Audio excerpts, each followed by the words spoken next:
Breaking Gulf News. Aden, as you enter the embattled southern port city of Aden, Emirati soldiers donned in military uniforms and high-cream boots surround the battered international airport, where UAE armed vehicles are neatly aligned along the tarmac. The wires hang loosely from the roof, and shattered glass is strewn around as immigration officials welcome Yemen's refugees and foreign nationals in the 40 degrees sweltering heat. Driving past the airport, it is clear Aden is still reeling from the consequences of 120 days of war, as once tall sea-facing international hotel chains are replaced by singed buildings needing much refurbishment works. Posters of Naif al-Bakri, the former governor of Aden, are plastered on vehicles and traffic points, but there is a dearth of a single security force. Despite the flags of the People's Democratic Republic of Yemen, the former southern state that separatists demand to reinstate, alongside the UAE and Saudi flags, it's unclear who is in charge. As a result of the power vacuum, security is a concern, even 2 months after UAE forces took over from the Al-Houthi militia in mid-July. Masked assailants set a Catholic church ablaze on Wednesday in Crater City, and in August, a bomb exploded at the governor's temporary headquarters in Aden. The governor was unharmed. Even before the war in April, Aden's economic health was in decline after years of economic and political disenfranchisement since the country's reunification in 1994. Despite the ongoing instability and economic woes, Aden's residents are hopeful about their future. The UAE has now taken over the security files and is looking into the redevelopment of Aden, so inshallah, we will see progress, said Adel, a journalist with Aden Al-Gad. On Sunday, Dr. Mohammed Atiq Al-Falahi, Secretary-General of the Emirates Red Crescent /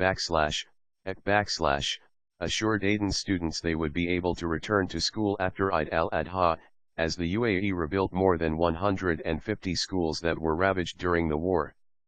Yemen's government, which was in exile in Riyadh since March, returned to Aden on Wednesday. The government has only arrived recently, so now they are making decisions on who will be appointed, but there is a lot of work to be done, he added. Many victims are already starting to see the positive outcome of the UAE's efforts, as basic electricity and healthcare infrastructure are installed in homes and hospitals in severely battered areas, including Al-Tawahi, Crater, and Kermaksar. It was unbelievably hot in July, and it was the most difficult time of the year in Aden. None of my family were injured, but many of my friends died in front of me, said Mohammed Shihab Anwar, who lives in Crater. In terms of security, Anwar recalls a time when people couldn't step out of their front doors. He points to a mountain overlooking the mosque where children would collect water for the family. Al-Houthi snipers struck children as young as 7 from the top of the mountain for entertainment, he said, adding, "Of course, the UAE is trying its best to improve the security situation now, but it will take time."